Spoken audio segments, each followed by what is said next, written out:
Okay, तो अब हम पढ़ रहे हैं ग्रेविटेशन और सम तो चलिए पढ़ते हैं। तो सबसे पहले केपलर के लॉ।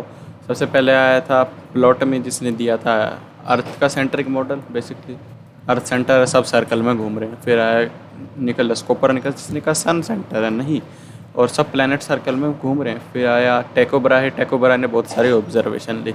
टैको ब्राहे मर गया। फिर उसके असिस्टेंट केपलर ने 16 साल तक 16 ईयर्स फॉर 16 ईयर ही dedicated his entire life, his entire time to just finding out the similarities, the relation, the heavenly coincidences that can be deduced from those observations of Tycho Brahe।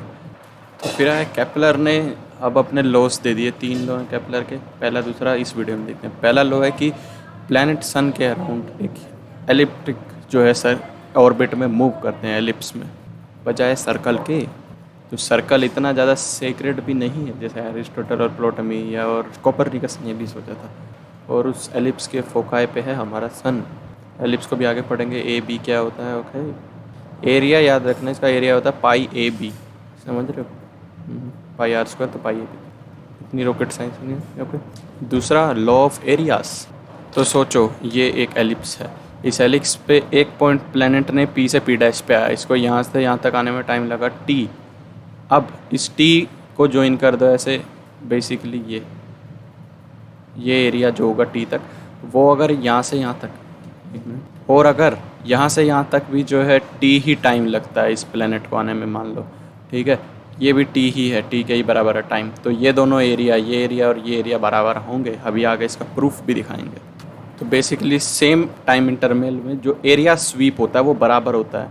सन के पास होगे तो area थोड़ा broad होगा ऐसे, सन से दूर होंगे तो प्लैनेट का एरिया छोटा होगा, यानी कि प्लैनेट एक स्मॉल वेलोसिटी से मूव कर रहा होगा अगर दिमाग लगाओ तो, और सन के पास होगा तो एक हायर वेलोसिटी से मूव कर रहा होगा। ये तो हमने रोटेशन में भी बात करते हैं कि सन के पास किसी प्लैनेट का जो आई होता है वो जो है mr², तो वो बढ़ जाता है, तो आई बढ़ जाता है तो वेलोसिटी कम हो जाएगी इस पॉइंट पे। यहाँ जाके आई कम हो जाएगा तो यहाँ वेलोसिटी बढ़ जाएगी बस, क्योंकि आई और ओमेगा का इन्वर्स रिलेशन होता है। यह यहाँ पे कम छोटा एंगल वो हुआ, यहाँ पे बड़ा हुआ क्योंकि आई ज़्यादा था। इस रिलेशन के उससे अगर आपका आई छोटा है तो ओमेगा बड़ा होगा, एल कांस्टेंट रहेगा पूरे में, ठीक है। जैसे यहाँ है, यहाँ आपका आई बढ़ गया है ना, आई बड़ा हो गया, mr² कम, mr² छोटा, सॉरी आई छोटा हो गया तो ओमेगा बढ़ जाएगा, देखो यहाँ ओमेगा ऐसा होगा, यहाँ आई जो है बढ़ गया है, mr² बड़ा आर हो गया भाई, तो यहाँ ओमेगा छोटा होगा ऐसे बस। तो यहाँ ऐसे लेटरल डिस्टेंस कम होगा एज़ कम्पेयर टू यहाँ ब्रॉड एरिया होगा, यहाँ थिन एरिया होगा। तो इसको प्रूव करते हैं आगे, लेट्स मूव ऑन।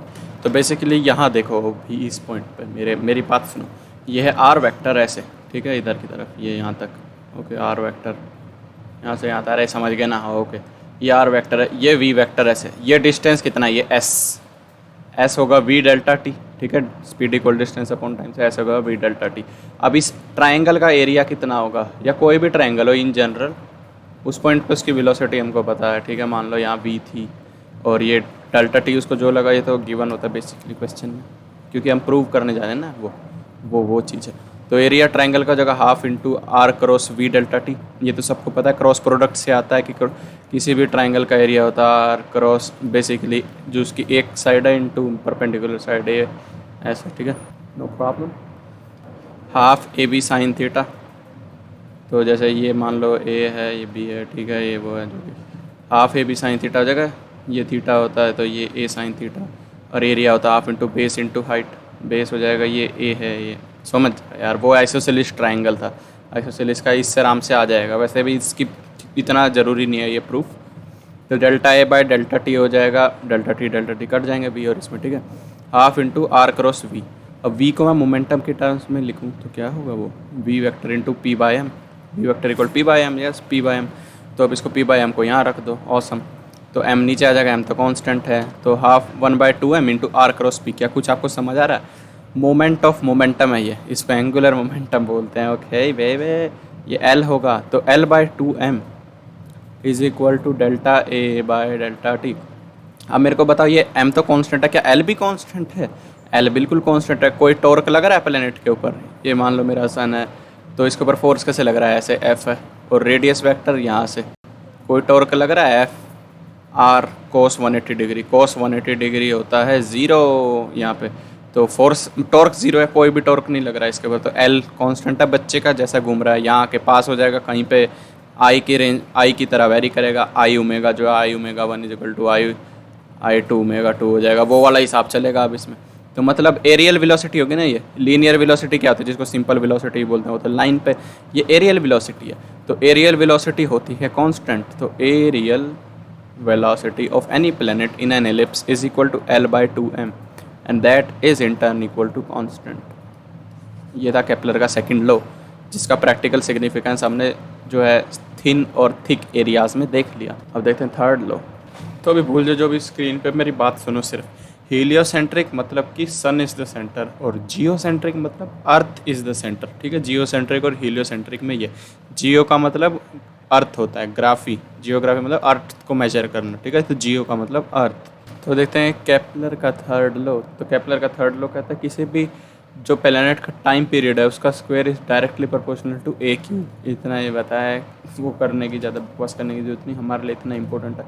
जैसे ये एक एलिप्स है, इसकी एक मेजर एक्सिस है एक माइनस एक्सिस। मेजर एक्सिस ये बड़े वाली है जिसकी तरफ ये इलोंगेटेड जिसके ऐसे, तो जो है वो मेजर एक्सिस का half basically. Semi major axis की जो लेंथ होगी बेसिकली उसका स्क्वायर उसका क्यूब प्रोपोर्शनल होगा टाइम पीरियड के स्क्वायर के। ये यहाँ पे a cube is directly proportional to T square. तो अगर पूछे टी स्क्वायर और ए क्यूब के बीच में ग्राफ, तो यार स्ट्रेट लाइन ग्राफ। इसका मतलब ये है इस लाइन क्या कि टी स्क्वायर ए क्यूब। जितना प्लेनेट पास है, यानी कि जितना ए छोटा है, जितना प्लेनेट पास है सन के, जितनी ए छोटी है, एक तो ये ऐसे है, ठीक है, और एक ये ऐसे है, इसका ए छोटा है एज़ कम्पेयर टू दैट। ठीक है, तो जिस प्लेनेट का ए छोटा है तो मतलब उसका टाइम पीरियड भी छोटा होना चाहिए। ठीक है, तो टाइम पीरियड इसका छोटा होगा, इसका टाइम पीरियड बहुत बड़ा होगा। ठीक है, तो ये है इसका practical significance. Shorter the orbit around the sun, shorter is the time to complete the revolution. Okay, air या ऑर्बिट ऑफ द। तो इसका निकाल सकता हूँ मैं यहाँ से कि T is directly proportional to 3/2, ये भी याद रखना है। तो ये है उसी कॉन्सेप्ट के ऊपर एक सवाल। तो सवाल कह रहा है एक जियो स्टेशनरी सैटेलाइट है बेसिकली जो कि ऑर्बिट कर रही है अर्थ को एक हाइट 6 आर पे, हाइट रेडियस नहीं 6 R from the surface of earth, और एक और वो है सैटेलाइट जो है उसका वो 2.5 आर पे जो है वो कर रही है, रिवॉल्व कर रही है। तो बताओ दूसरी जो सैटेलाइट है उसका टाइम पीरियड कितना होगा रोटेशन का। तो जियो स्टेशनरी सैटेलाइट जो वर्ड दिया हुआ है इसमें दुनिया भर के मतलब चुने हुए। जियो स्टेशनरी का मतलब होता है अर्थ के विद रिस्पेक्ट टू, मतलब ज़ीरो वेलोसिटी, अर्थ से बिल्कुल साथ में खड़ा हुआ दिख रहा है, हमेशा रेस्ट पे ही लग रहा है, बैठ के देख रहे हो तो वहीं आसमान के ऊपर, आसमान में वहीं पे लाल डॉट दिख रहा है, हमेशा हट ही नहीं रहा, चाहे रात हो शाम हो कुछ हो। ये तो ऐसे हो सकता है एक तरीका तो कि वहीं पे फिक्स्ड हो, नहीं पर वहीं पे अर्थ तो मूव कर रहा है ना, तो इसको भी करना पड़ेगा। यानी कि टाइम पीरियड दोनों का बराबर है, अर्थ और उस सैटेलाइट, यानी कि 24 घंटे हैं। ठीक है, यानी कि T1 हमको मिल गया 24 घंटे। ठीक है, अब T डायरेक्टली प्रोपोर्शनल टू, तो A/3 के A क्या होता है, radius of centre, radius from the centre of ellipse, और वो भी वैसे वाली इस तरफ वाली जहाँ से इलोंगेटेड होता है, चाहे ऊपर और नीचे वो फ़र्क नहीं पड़ता। ठीक है, और ellipse is equal to circle in this case, क्योंकि अर्थ के अराउंड सर्कल में ही जो है एलिप्स सर्कल में रिवॉल्व करती हैं सैटेलाइट, तो एलिप्स इक्वल टू सर्कल है, तो A is equal to B is equal to R हो जाएगा, ये सबको पता है। तो A R के द्वारा रिप्लेस हो जाएगी। R कितना है यहाँ 7R है, क्योंकि ये 6R सरफेस ऑफ अर्थ से दे रखा है, ये R जो है हम सेंटर से लेंगे, बेसिकली एलिप्स के सेंटर से लेंगे, तो ये 7R हो जाएगा, ये 3.5R हो जाएगा, बस R प्लस हो जाएंगे। इनका रेशो लेंगे A/, ये आ जाएगा 2√2, ये आ जाएगा 24, T2 आ जाएगा 6√2 आवर्स। तो फिजिकल टू Gm1m2/r²। पे अब आज केपलर ख़त्म। तो सबको पता है ये फॉर्मूला कैसे आता है, क्या बकवास कहना चाह रहे हैं। ये दो मास आपस में कभी भी हो स्पेस में कुछ भी कर रहे हैं, तो जैसे मैं ये एक आ रहा था घूमता हुआ, तो मेरा सर उसको प्लेनेट है मेरा सर, तो मेरा सर खींच लेगा इसको, अगर ये एक जगह अपनी जगह पर पड़ा हुआ है या हल्का सा मूव कर, तो मेरा सर उसको अपने पास बुला लेगा, आजा बेटे मेरे साथ कोलिजन कर ले। जैसे लोकी में देखा था हमने, वो प्लेनेट मून के साथ कोलिजन, तो वो ग्रेविटेशन की वजह से ग्रेविटी लग रही है।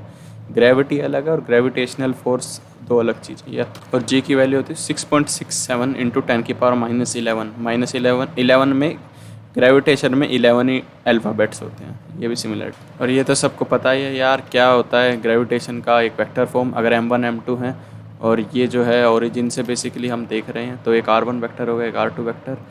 अब हम देख रहे हैं 1 पे फोर्स 2 के द्वारा F12 force on 1 due to 2, ठीक है, और ये R12 है radius of 1 as seen by 2, ठीक है। तो F12 बेसिकली होगा G m1m2 बाय R12 के मैग्नीट्यूड का होल स्क्वायर और इंटू R12 का वेक्टर का यूनिट वेक्टर, सॉरी।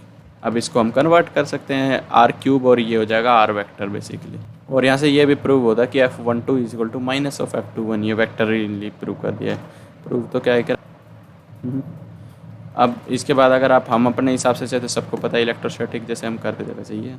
तो अब आता है ये एक नया ग्रेट आइडिया, ग्रेट नोशन कि एक m1 मास है तो m1 के ऊपर फोर्स लग रहे होंगे बाय, मान लो उसके सराउंडिंग में 3 पार्टिकल हो रहे हैं m3 m4 m2 ये।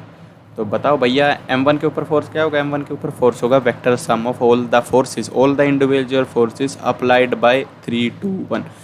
1 और 3 के बीच का फोर्स ये नहीं देखेगा कि 1 और 2 का फोर्स क्या है, 1 और 4 का फोर्स नहीं देखेगा 1 और 3 का फोर्स या 1 और 2 का फोर्स क्या है, कोई फ़ायदा नहीं। तीनों का बस वेक्टर सम लेना सिंपल। या तो आप सिंपल दिमाग से लो कि मान लो 60 डिग्री है तो और ये दोनों बराबर है तो ये हो जाएगा F√3 और ये F इसको माइनस कर देंगे। एक एग्जाम्पल था, पर एक असली तरीके से तो यही होगा Gm1m2 बाय R स्क्वायर और ये R cap basically R21 cap फिर R31 कैप। अब इन तीनों को वेक्टोरियली ऐड कर देंगे तो आ जाएगा हमारा नेट फोर्स ऑन 1। यही होता है प्रिंसिपल ऑफ सुपरपोजिशन। और एक और अभी एक शेल की बात कर रहे हैं, आप भूल जाओ sir. Force of attraction between a hollow spherical shell of uniform density and a point mass situated outside is just as if the entire mass of the shell is concentrated at the centre of the shell baby. ये तो सबको पता है यार, shall act करता है point mass की तरह जब तक R बड़ा होता है। जब शेल के अंदर चला जाता है पार्टिकल तो उसके जो है ज़ीरो होती है, उसकी फोर्स ग्रेविटी का ज़ीरो होगा क्योंकि हर तरफ से कैंसिल हो जाएंगे, वेक्टर सम ज़ीरो आ जाएगा अंदर। तो अंदर ज़ीरो होगा 0 0 0 तक, फिर ऐसे ग्रेजुअली R1/R स्क्वायर ऐसे डिक्रीज होना शुरू कर देगा। ग्राफ अगर मैं F और R का बनाऊँ तो ये था शेल का कॉन्सेप्ट। अभी के लिए डिराइव नहीं करा है, पहले ही बता दिया इसने। तो ये क्या है, distance between two spherical bodies increase by 2 time. ये बकवास सवाल है बिल्कुल। तो ये तो कर ही लोगे, 4 आ रहा है इसका आंसर 4m। तो ये क्या बकवास सवाल पूछ रहा है, देखो कह रहा है सेंट्रॉइड पे क्या होगा अगर 3 इक्वल मासेस रखे हैं और बीच में m रख दिया सेंटर पे, तो 0 होगा। यार कैसी बात कर रहे हो, 0 क्या बकवास, कितना इसने दिमाग लगा के इस आदमी ने किया है ये, जबकि ये खुद एक चीज़ नहीं कर सकता। ये 120 डिग्री होगा, तीनों बराबर एंगल है। 120 डिग्री पे जो भी फोर्स होंगे, 2 इक्वल वेक्टर हैं और 120 डिग्री, ठीक है, तो उनका रिजल्टेंट भी इक्वल ही होता है उसके। यानी कि ये जो ऊपर वाला फोर्स आएगा वो इन दोनों के रिजल्टेंट, तो वो कट गया ना। यस, तो 2 पार्टिकल हैं एक सर्कल में ड्यू टू ग्रेविटेशन फोर्स से रिवॉल्व कर रहे हैं। दोनों mm मास है और एक r रेडियस के सर्कल में से रिवॉल्व करते थे, पास आ जाएंगे अपने। ऐसे समझ रहे हो ना, ऐसे ये पे कैसे, अब समझ लो यार तुम में से धीरे धीरे ये कम होती जाएगी, इसकी भी कम होती जाएगी, फिर ऐसे ये आके आके आके ऐसे मिल जाएंगे, ठीक है, एक टाइम पे इस सेंटर पे। और ये इनका जो है अपना वो होगा, क्या बोलते हैं, सेंटर ऑफ मास यहीं तो आएगा इस सेंटर ऑफ सर्कल पे। और ये डिस्टेंस है 2r इनके बीच में, तो इनके बीच में ग्रेविटेशन फोर्स कितना होगा, Gm²/4r²। क्लियर, ठीक है। और ये Fg होगा और यही mv²/r के बराबर होगा। v यहाँ पे क्या है, जिस वेलोसिटी से ये सेंटर ऑफ मास के रिस्पेक्ट में घूम रहे हैं, बेसिकली रिवॉल्व कर रहे हैं, तो यही तो चाहिए हमको। ओहो, m से m गया, r से और गया, तो v आ गया √Gm/4r, ये दूसरा ऑप्शन। तो वही सेम क्वेश्चन है, बस इस बार खुला है कि टाइम पीरियड बताओ दो ईच पार्टिकल का। तो v हमको पता है बेसिकली, v क्या है, v मेरा आया √Gm/4r, ये होगा basically distance upon time period 2πr। एक रेवोल्यूशन में टाइम इतनी वेलोसिटी होती है भाई, तो यही निकालना है मेरे को। t हो जाएगा 2πr × 1/ जो है रूट, ऐसे उल्टा कर लो यार, √4r/Gm। सेम भैया ने थोड़ा सा और सोल्व कर दिया, तो ये आएगा फाइनल टाइम पीरियड, ज़्यादा कॉम्प्लेक्स। तो ये पूछ रहा है बिल्कुल इलेक्ट्रोस्टैटिक में जैसे हम सवाल करते थे नल पॉइंट वाले, कि m और 3m रखे हैं ऐसे 2.73 मीटर पे, तो एक तीसरे पार्टिकल को स्मॉल m मास के पार्टिकल को हम कहाँ रखें कि इनके बीच में ग्रेविटेशनल फोर्स 0 हो जाए। डिस्टेंस बताओ कहाँ रखेंगे। तो अभी इनके बीच में ऐसे ऐसे अट्रैक्शन है ना भाई, ठीक है, तो मैं स्मॉल m को कहाँ रखूँ कि अट्रैक्शन जो है कम हो जाए। अगर मैं इसके m के पास रखूँगा तो यहाँ ग्रेविटेशन फोर्स बड़ा होगा, दूर रखूँगा यहाँ छोटा हो जाएगा, पर इवेंचुअली इतना आ जाएगा कि ये दोनों आपस में कट जाएं, बेसिकली इनके बीच का अट्रैक्शन कट जाए। m को जो है ये ऐसे खींच रहा है, एक बात हम थोड़ा मजाक किरकिरा खा गए कि हमको कहा गया कि वो उस पार्टिकल के ऊपर फोर्स जीरो है ना कि ड्यू टू सिस्टम कभी भी ज़ीरो नहीं होगा ग्रेविटी। ये दोनों तो पास आएंगे ही आएंगे भाई, ये तो है, हो ही रहा है। नल पॉइंट वाला अलग चीज़ है, छोड़ो उसको, उसको भूल जाओ। यहाँ रखा जाएगा कि एम पे फोर्स जीरो हो जाए, force due to this and also this is zero, तो ये एफ इज इक्वल टू ये एफ है। बस इसको यहाँ बराबर कर देंगे ग्रेविटेशन का फॉर्मूला बना के, हो जाएगा काम। जैसे कि ये किया, ओके, तो ये आ रहा है हमारा सवाल का आंसर आखिरी में। तो √3 की वैल्यू याद रखो 1.73 होती है और √2 की होती है 1.414। ये अगला सवाल है, बिल्कुल टट्टू सवाल है। ऐसे कह रहा है कि ये एल उसकी डिस्टेंस की स्ट्रिंग से जो है बंधे हुए हैं ये, और ये भी एल ही है, ठीक है, ये स्ट्रिंग डिस्टेंस भी एल ही है। अब बताओ ये कुछ एंगल पे होंगे ऐसे अट्रैक्शन की वजह से, तो वही एंगल पूछ रहा है वर्टिकल के साथ। अगर ये जो है हॉरिजॉन्टली एक डिस्टेंस l/4 मूव कर गए, ये l/4 है और ये भी, इसका भी l/4 है, तो मुझको ये बताओ अगर पूरा ये मूव कर जाते तो ये भी ये l/2 करता मूव और ये भी l/2 मूव करता, ठीक है, पूरा हो जाता तो, पर ये उसका आधा हो रहा है, तो क्या एंगल 45 डिग्री होना चाहिए। डिपेंड करता है मास क्या है, ये भी बात सही है, निकाल लेंगे यार, इतनी बड़ी बात नहीं है, ठीक है। तो ये ऐसे फ्री बॉडी डायग्राम बना के होगा भैया, इसका सोल्यूशन बाद में आके देखो। आपके लिए वीडियो डन।